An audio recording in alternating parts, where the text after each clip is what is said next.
Before we descend into the frozen hell that consumed dozens of lives, smash that subscribe button like your life depends on it.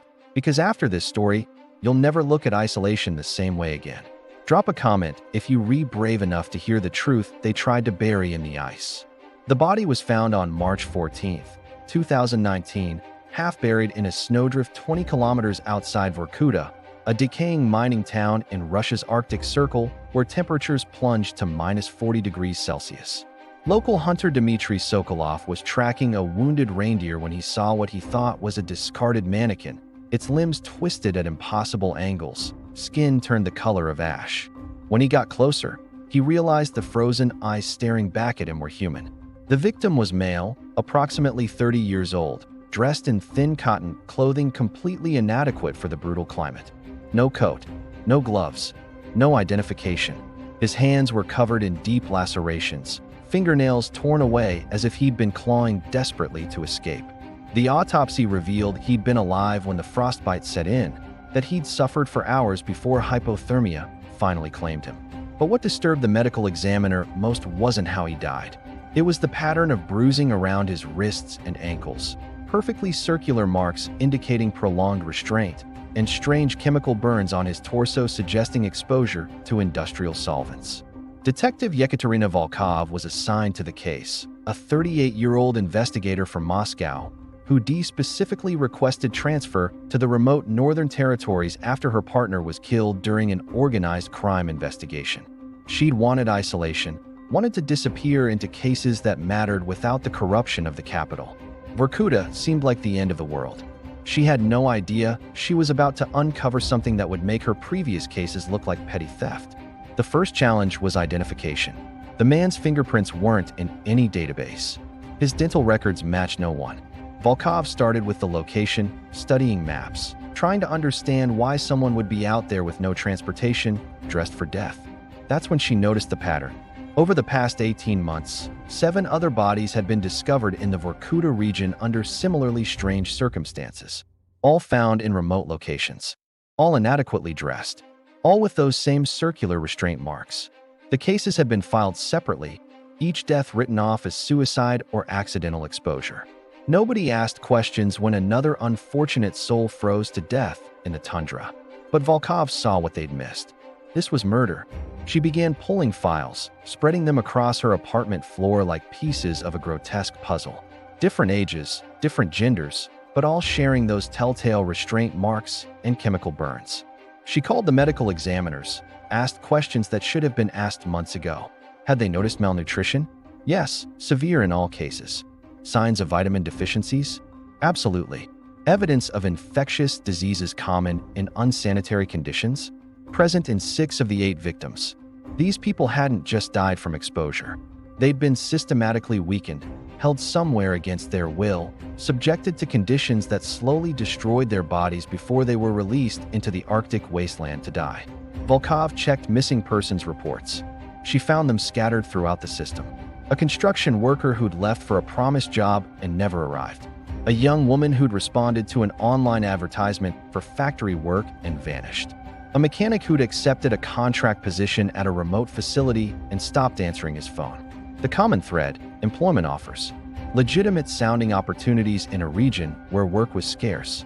People who had nothing to lose, who wouldn't be immediately missed, lured by promises of good pay and steady work.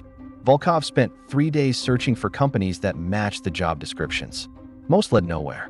She was about to give up when she found a reference in a water-damaged ledger at the regional labor office, a handwritten note about a facility called Severnaya Station, listed as a geological research outpost. No address, no contact information, just a notation that it was located northwest sector beyond kilometer marker 47. She drove out there the next morning, following a barely maintained road that disappeared into endless white nothing. For 2 hours, she saw nothing until finally, in the distance, she spotted structures. Chain-link fence topped with barbed wire. Guard towers that looked abandoned.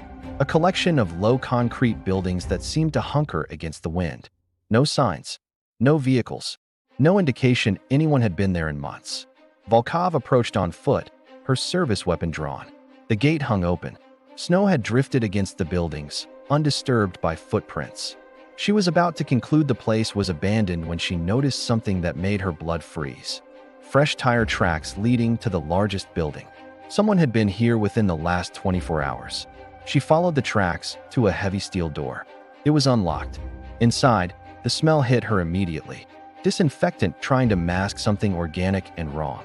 Emergency lighting flickered along a corridor stretching into darkness.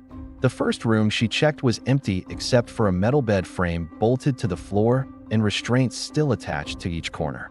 12 rooms total, all the same, all showing signs of recent use. Stains on the concrete floors, scratch marks on the walls at desperate angles. At the end of the corridor, she found the office. Files scattered across a desk as if someone had left in a hurry. Experimental protocols, drug trials, endurance testing, clinical descriptions of human beings treated like laboratory specimens. And then she found the photographs, dozens of them, before and after images showing the progression of whatever horror had been conducted here. Bodies reduced to skeletal frames, eyes hollow with suffering. Some faces matched the victims she'd identified, but there were so many more. She was still processing what she'd found when she heard it. The sound of engines starting outside, multiple vehicles approaching fast. Volkov ran toward the entrance, but she was too late. Through the window, she saw 3 SUVs blocking her car. Men in tactical gear were already deploying, moving with military precision. They weren't local police. She had seconds to decide. She chose survival. Volkov grabbed as many files as she could carry and ran deeper into the facility, found a service tunnel, crawled through ductwork, emerged into a storage area. A loading dock door had been left partially open. She squeezed through and ran, disappearing into the landscape that had consumed so many others. Behind her, Severnaya Station sat silent in the Arctic waste, keeping its secrets. But Volkov had the files, and she had the photographs, and she was about to discover that exposing this nightmare would require her to betray everything she'd ever believed about the country she'd sworn to serve. Volkov drove for 3 hours straight, her hands gripping the steering wheel so tightly her knuckles turned white, checking the rearview mirror every few seconds for pursuing headlights that never came. The stolen files sat in a waterproof bag on the passenger seat, their weight somehow heavier than their physical mass, as if the suffering documented inside them had gravity of its own. She didn't stop until she reached Uzinsk, a small industrial town 200 kilometers south, where she checked into a decrepit hotel under a false name and spread the documents across the stained bedspread. What she read that night changed everything she thought she knew about the case. Severnaya Station wasn't just a killing ground. It was a laboratory. The files detailed a program that had been running for at least 5 years, possibly longer. The victims weren't random. They were selected, recruited through carefully crafted employment advertisements targeting the desperate and disconnected. People with criminal records who wouldn't be missed. Migrants without proper documentation. Addicts who'd burned every bridge with family and friends. The invisible people society had already forgotten. The experiments documented in the files were systematic and horrifying. Endurance testing in extreme cold to determine minimum caloric requirements for survival. Drug trials for compounds that weren't listed in any medical database Volkov recognized. Psychological stress protocols designed to break human will. Sleep deprivation studies that lasted weeks. Each subject was assigned a number, their humanity reduced to data points in meticulously kept spreadsheets tracking their physical and mental deterioration. But what chilled Volkov most was the organizational structure revealed in the correspondence. This wasn't the work of some isolated madman. The facility had multiple funding sources, approval stamps from entities identified only by cryptic acronyms, and regular visits from what the documents called external observers. Whoever was running Severnaya Station had protection at levels that made her stomach turn. She found personnel rosters listing doctors, security staff, and administrators. Most names meant nothing to her, but one jumped out, Dr. Viktor Kors, listed as Chief Medical Director. Volkov had heard that name before.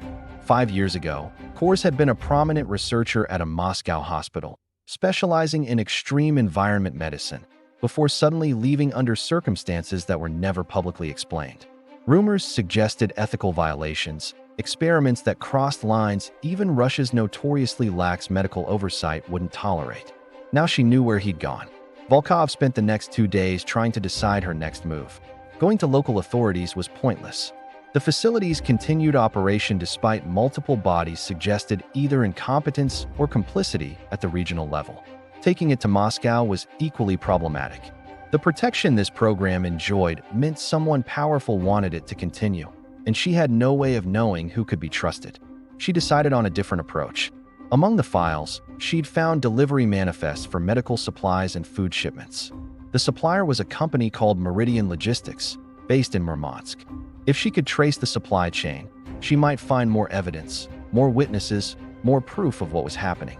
The drive to Murmansk took 16 hours. Volkov barely slept, fueled by gas station coffee and the growing certainty that she was being watched. Twice she spotted the same model SUV in her rearview mirror, always staying 3 or 4 cars back, always disappearing when she changed routes. Paranoia or legitimate surveillance. In her current situation, the distinction hardly mattered. Meridian Logistics operated out of a warehouse complex near the port. Volkov waited until evening, watching the facility from a distance, noting shift changes and security patterns. At 8 p.m., when the main office staff had left and only a skeleton crew remained, she approached the building through a service entrance she'd seen delivery drivers use. The lock was cheap, easily picked with tools she'd carried since her training days. Inside, the warehouse was dimly lit, filled with pallets of goods awaiting shipment. She found the administrative offices on the second floor, a warren of cubicles and filing cabinets that smelled of cigarette smoke and industrial cleaning solution. The Severnaya files were exactly where she'd hoped they'd be, in a cabinet marked Special Contracts. 6 years of invoices, delivery confirmations, and communications with facility administrators. But what caught her attention was a folder marked Personnel Transport.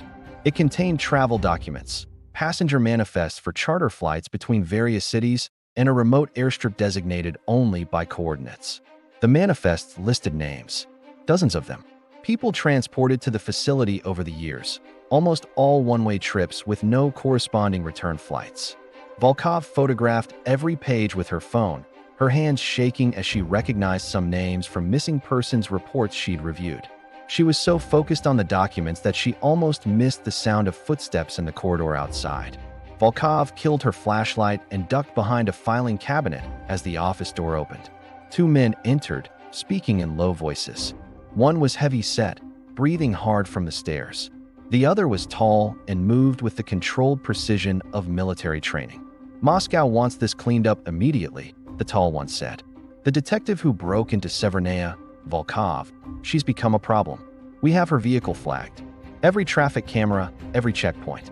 She can't hide forever." "What about the files she took?" the heavy-set man asked. "Irrelevant if she's dead. The program continues. We're just implementing additional security protocols. Dr. Kors is already relocating critical materials to the backup facility." Backup facility. There was more than one site. "And the current subjects at Severnaya," the heavy-set man continued. "Terminated. The whole facility is being sanitized. By the time anyone official bothers to investigate, there'll be nothing but an abandoned research station. Happens all the time in the territories. Budget cuts, you know how it is." They laughed, the casual sound of men discussing the elimination of evidence and human lives with the same emotional investment as discussing weather. Volkov's hand moved to her service weapon, but she forced herself to remain still. She was outnumbered, outgunned, and deep in enemy territory. Survival meant staying hidden, gathering intelligence, living to fight another day. The men spent 10 minutes reviewing paperwork, discussing logistics for the facility shutdown, before finally leaving. Volkov waited another 20 minutes, making sure they were truly gone, before emerging from her hiding spot. She grabbed the entire Personnel Transport folder, stuffed it in her bag with the other documents, and made her way back through the warehouse. Outside, the night air felt like freedom, but Volkov knew it was an illusion. They were hunting her. They had resources she couldn't match. And now she knew there were more facilities, more victims, more horrors than she'd imagined. She needed help. Real help. Someone outside the system who couldn't be bought or intimidated. As she walked back to her car, parked 3 blocks away in a residential area, she pulled out her phone and composed a message to the one person she thought might listen. Alexei Navalny's investigative team. They'd made careers out of exposing corruption the government wanted hidden. They had international connections, media platforms, and most importantly, they were already targets, which meant they had nothing to lose by helping her. She attached encrypted copies of the most damning documents and hit send, watching the upload bar slowly fill as her message traveled through layers of security protocols designed to evade government surveillance. The message sent. Volkov exhaled and started walking toward her car. She never saw the van that pulled up beside her, never heard the footsteps rushing from behind.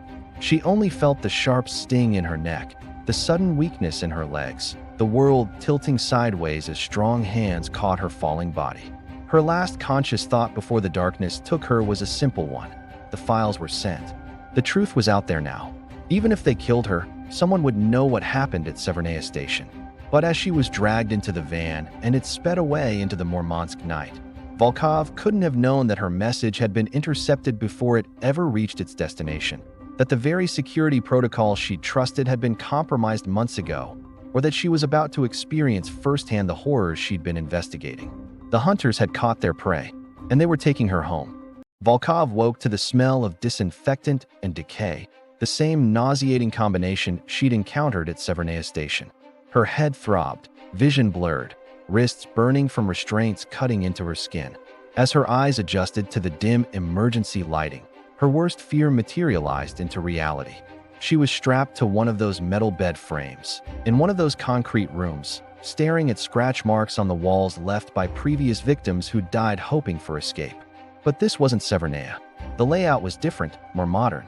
The backup facility the men had mentioned. They'd moved the entire operation while she'd been unconscious, erasing evidence at the original site while continuing their work here.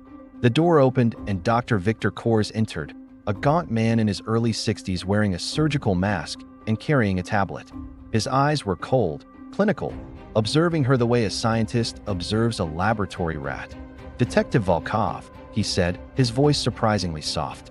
"Your persistence has been remarkable. 47 other investigators over the years stumbled near our work. All were successfully redirected or discredited. But you broke into the facility itself. You stole classified documents. You contacted outside elements. The files are already out there," Volkov said, her voice hoarse. "Your operation is finished."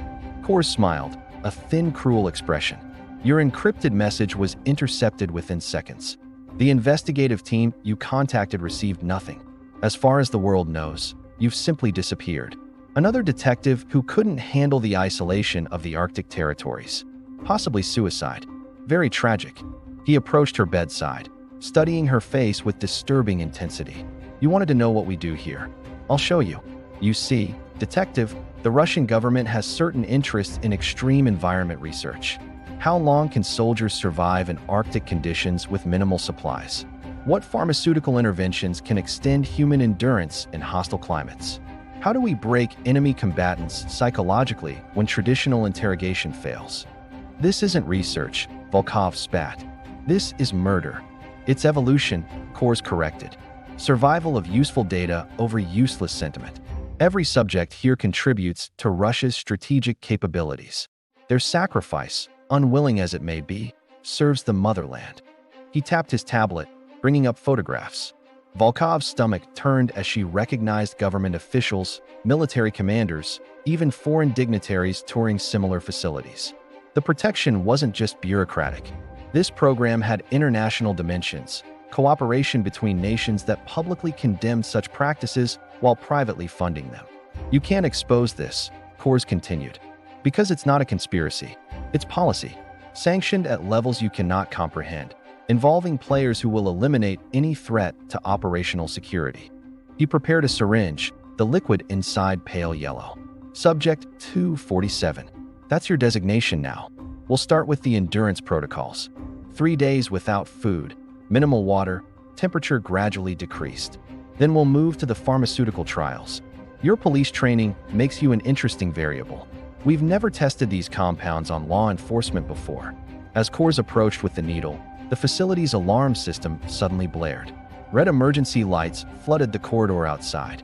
Kors froze, listening to urgent voices shouting in Russian over the intercom. "Unauthorized entry, Section 4. Multiple intruders. Security teams respond. Korz's eyes widened. He grabbed a radio from his belt. Status report. Who's breaching the facility? The response came through crackling static. Unknown hostiles. Armed. Military tactics. They're heading straight for the detention wing. Korz looked at Volkov with something approaching fear. Who did you tell? Who else knows about this place? Before Volkov could answer, gunfire erupted somewhere in the facility, the sharp crack of assault rifles echoing through concrete corridors. Korz ran from the room, leaving her strapped to the bed as chaos consumed the building around her. Through the open door, Volkov heard boots running, men shouting commands, more gunfire exchanging between security forces and whoever was attacking the facility. An explosion shook the walls, dust raining from the ceiling. Emergency lighting flickered and died, plunging everything into darkness broken only by muzzle flashes visible through the doorway. Then silence. Terrible, waiting silence. Footsteps approached her room. Slow, deliberate, professional. A figure appeared in the doorway, backlit by a flashlight mounted on an assault rifle. As the figure stepped closer, Volkov's breath caught. The man wore no uniform, no insignia, but his face was unmistakable from the photographs she'd seen in the Meridian logistics files. He was one of the external observers who'd visited Severnaya Station regularly over the years. He wasn't here to rescue her. He was here to eliminate the evidence. And she was evidence now, strapped to a bed, completely helpless as he raised his weapon and aimed it directly at her head. The gunman's finger tightened on the trigger, but the shot never came. Instead, a second figure crashed into him from the side, both men slamming against the concrete wall in a tangle of limbs and weapons. Volkov heard the sickening crunch of bone, a strangled gasp, then one of them went still. The survivor stood slowly, breathing hard, and turned toward her. As the flashlight beam swept across his face, Volkov's heart nearly stopped. It was Dmitry Sokolov, the hunter who'd found the first body. Except he didn't move like a hunter anymore. He moved like a soldier, professionally checking the dead man's weapon before approaching her bedside. Detective Volkov, he said quietly, working at her restraints with a combat knife. We need to move. Now. Who are you? She demanded as the straps fell away. Someone who's been watching this operation for 2 years. FSB counterintelligence. We've known about Severnaya and its sister facilities, but we needed evidence that would survive international scrutiny. Evidence you provided when you broke into that warehouse. Volkov's mind reeled. The message I sent, you said it was intercepted. It was. By us. We've had deep cover operatives monitoring Korz's communications network. The moment you uploaded those files, we had everything we needed. Transport manifests, financial records, photographs linking government officials to human experimentation programs that violate every international treaty Russia has signed. He helped her to her feet, handed her a pistol taken from the dead gunman. But there's something you don't know. Something worse than the experiments themselves. They moved through corridors filled with bodies, both security personnel and what appeared to be foreign mercenaries. Sokolov led her to Korz's main laboratory, a sterile room filled with medical equipment and rows of filing cabinets. He pulled out a folder marked with a red diplomatic seal. This program wasn't just Russian, Sokolov explained. It's international. A joint operation between Russian military intelligence, elements within NATO countries, and private defense contractors. Each nation contributed funding, personnel, and most importantly, subjects.